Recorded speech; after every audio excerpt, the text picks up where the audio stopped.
Hello बच्चों, mission ज्ञान से मैं निशा सालवी राजस्थान सरकार वेदांता के CSR इनिशिएटिव ई कक्षा में आप सभी का स्वागत करती हूं।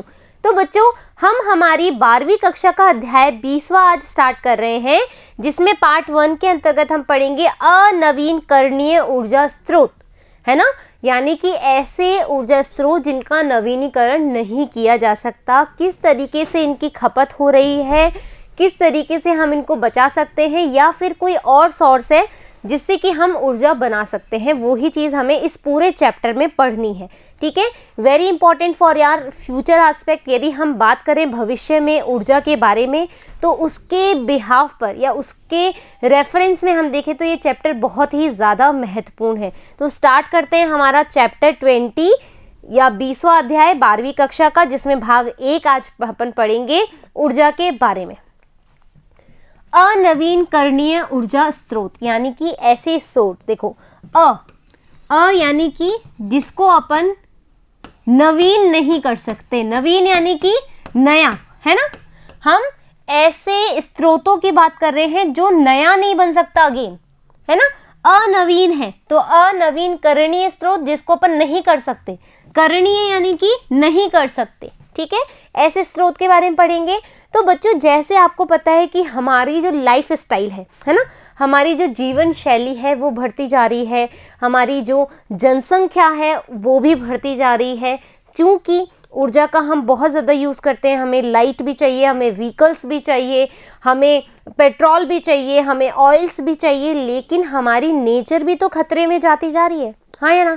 आप खुद ही सोचो कि हम पेड़ काटते जा रहे हैं, जंगल खत्म हो गए, पेड़ कटते जा रहे हैं, हाँ या ना। हम प्रदूषण कर रहे हैं। आप दिल्ली में देखो, नोएडा में देखो, गुड़गांव में देखो, कितना ज़्यादा प्रदूषण है।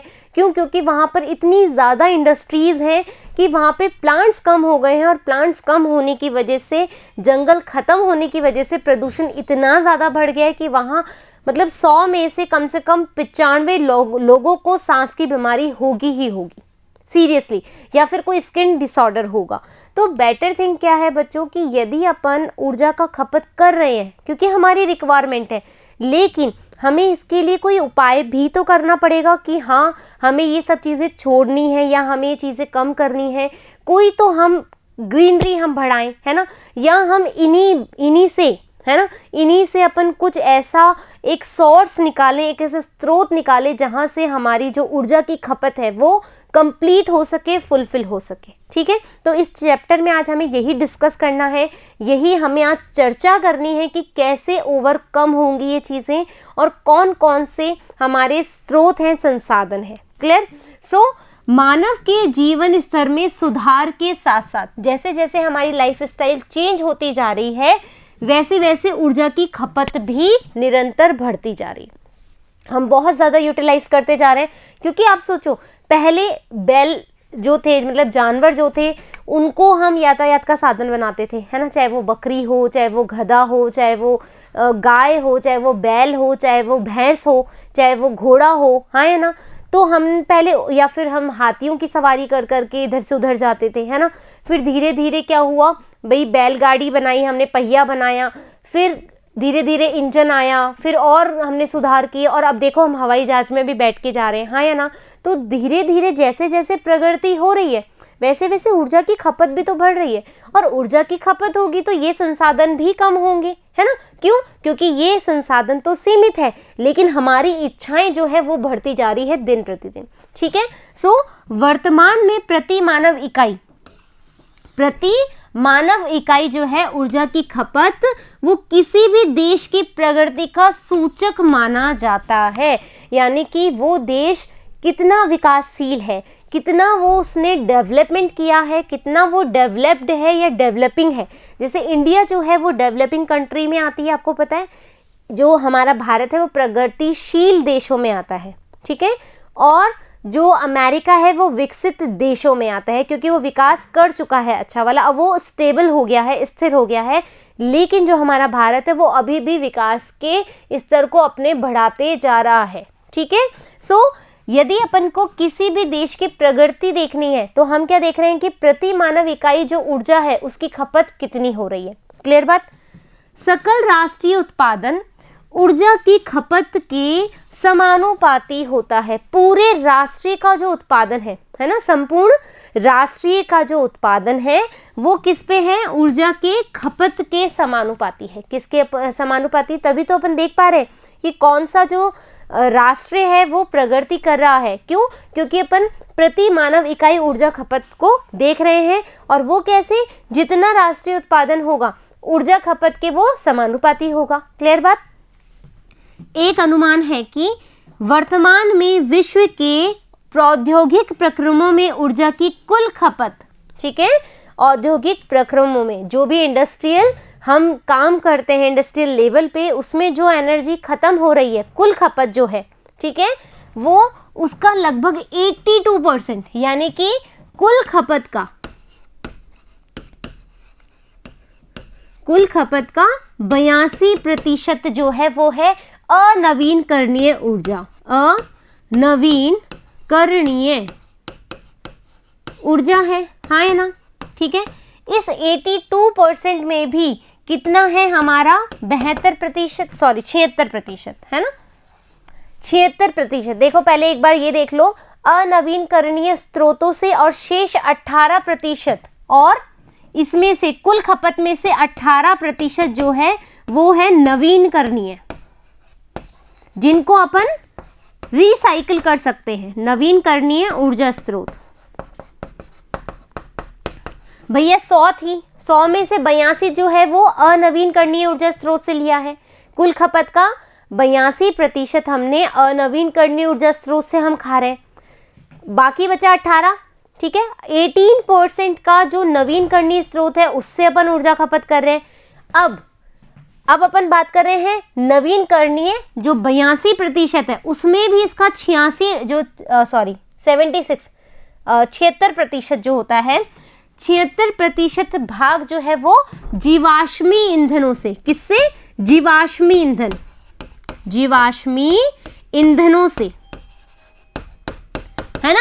और 86 तुम देख लो तो बाकी कितना बचा, 6%, 86 नहीं सॉरी 76 है ना, 76% से आप 6% आप जोड़ दो तो 82 हो जाएगा। तो 6% जो हम कर रहे हैं यहाँ पर 82 का ये जो 6% है ये अपन क्या कर रहे हैं, नाभिकीय ऊर्जा, जो न्यूक्लियर एनर्जी होती है, नाभिकीय ऊर्जा स्रोतों को यूज ले रहे हैं। क्लियर बात? 82% हमने अनवीनकरणीय स्रोतों से ली, 18% नवीनकरणीय स्रोतों से ली, 82 में से भी 76%, सही बोला ना, 76% हमने कहाँ से ली, जीवाश्मी ईंधनों से, और बाकी 6% हमने लिया नाभिकीय ऊर्जा स्रोतों से। क्लियर बात? फिर 18% जो नवीनकरणीय ऊर्जा है ना, अब इसकी बात हो रही है 18% की, इसमें से अपन ने 11% जो ली है, ठीक है, जैव भार यानी कि बायोमास से लिया है, जैव भार से ली है, हाँ या ना। और अब 18 में से 11 गए तो बाकी बचा अपने पास 7%, है ना। 7% हम क्या कर रहे हैं, ये लो 7% जल विद्युत से, ठीक है, इनसे अपन क्या कर रहे हैं, ऊर्जा ले रहे हैं। क्या बोला, 82 टोटल खपत में से हमने 82% में लिया है अनवीनकरणीय ऊर्जा स्रोत, जिसमें से 18% सॉरी 82 और 18% हम ले रहे हैं नवीनकरणीय स्रोत से, ठीक है। फिर 82 में से 76% अपन ने क्या किया है, वो लिया है अपन ने जीवाश्मी ईंधन से। फिर हम बोल रहे हैं कि भैया 76 ले लिया, फिर 6% और बचा है, वो लिया है अपन ने नाभिकीय ऊर्जा खपत में। फिर इस 18% में भी जो 11% है वो हमारा बायोमास से हो रहा है, जैव भार से, और जो 7% हो रहा है वो जैव विद्युत से हो रहा है, ठीक है। जैव विद्युत हो गया, या फिर भूगर्भीय ताप हो गया, या सौर ऊर्जा हो गई, पवन ऊर्जा हो गई, आदि से हमें कुल ऊर्जा का ये वाला % जो है प्राप्त होता है। क्लियर बात? आया समझ में?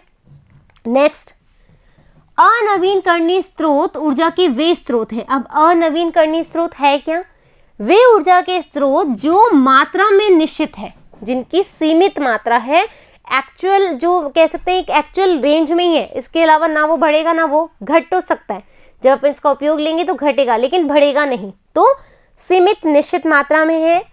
जैसे जैसे इनकी खपत होती है मात्रा में भी कमी होती जाती है। इस प्रकार ये निश्चित है कि इन स्रोतों का एक न एक दिन आखिरी दिन होगा, हाँ या ना भाई। वन डे क्या होगा, उसका एंडिंग डे होगा, हाँ या ना। जैसे ह्यूमंस है, कभी तो मेरा भी अंत होगा, ऐसा दिन होगा जब अगले दिन मैं नहीं रहूंगी, हाँ या ना, है ना।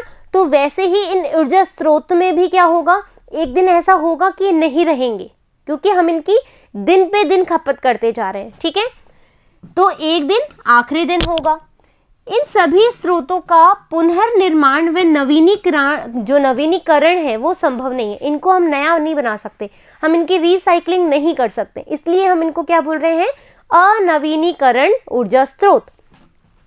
भूगर्भीय कोयला, खनिज, जीवाश्म तेल, पेट्रोल, डीजल, प्राकृतिक गैसें, नाभिकीय पदार्थ जैसे यूरेनियम 235 सभी ऊर्जा के नवीनकरणीय स्रोत हैं। कैसे स्रोत हैं, नवीनकरणीय स्रोत हैं ये। ऊर्जा के कई स्रोत ऐसे हैं जिनका पुनः निर्माण किया जा सकता है, जिनमें हम चेंजेस कर सकते हैं, है ना। तो इन स्रोतों को हम क्या बोलते हैं, नवीनकरणीय स्रोत कहते हैं, जिनमें हम चेंजेस ला सकते हैं, जिनमें हम रिसाइकलिंग कर सकते हैं। इस वर्ग के अंतर्गत सौर ऊर्जा हम चेंज करते हैं ना, आजकल सोलर सिस्टम लगा रखा है, फिर ऊर्जा को हम चेंज करके और लाइट बना लेते हैं, बहुत सारी चीज़ें कर रहे हैं अपन। पन बिजली, पवन ऊर्जा बहुत ज़्यादा यूज़ करते हैं। ज्वारीय ऊर्जा, जो समुद्र में जो लहरें आती है उस वेव से हम लाइट बना रहे हैं, तो ज्वार ऊर्जा को भी हम यूज़ ले रहे हैं। जैव ऊर्जा और स्रोतों को प्रमुख रूप से हम सम्मिलित कर सकते हैं। तो आज हमने देखा कि जो ऊर्जा की खपत है वो कितनी है, कितने पार्ट किस में डिवाइडेड है, हाँ या ना।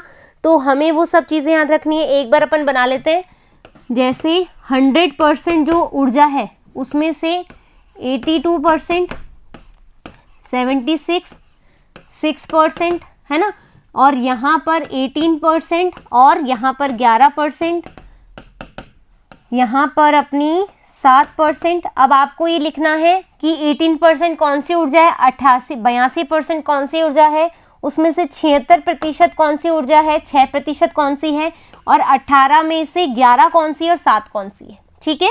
इस तरीके से आप इंडेक्स बना लोगे तो आपको ये पूरे मापदंड भी याद रहेंगे। फिर मिलेंगे अपन जैव ऊर्जा के साथ में।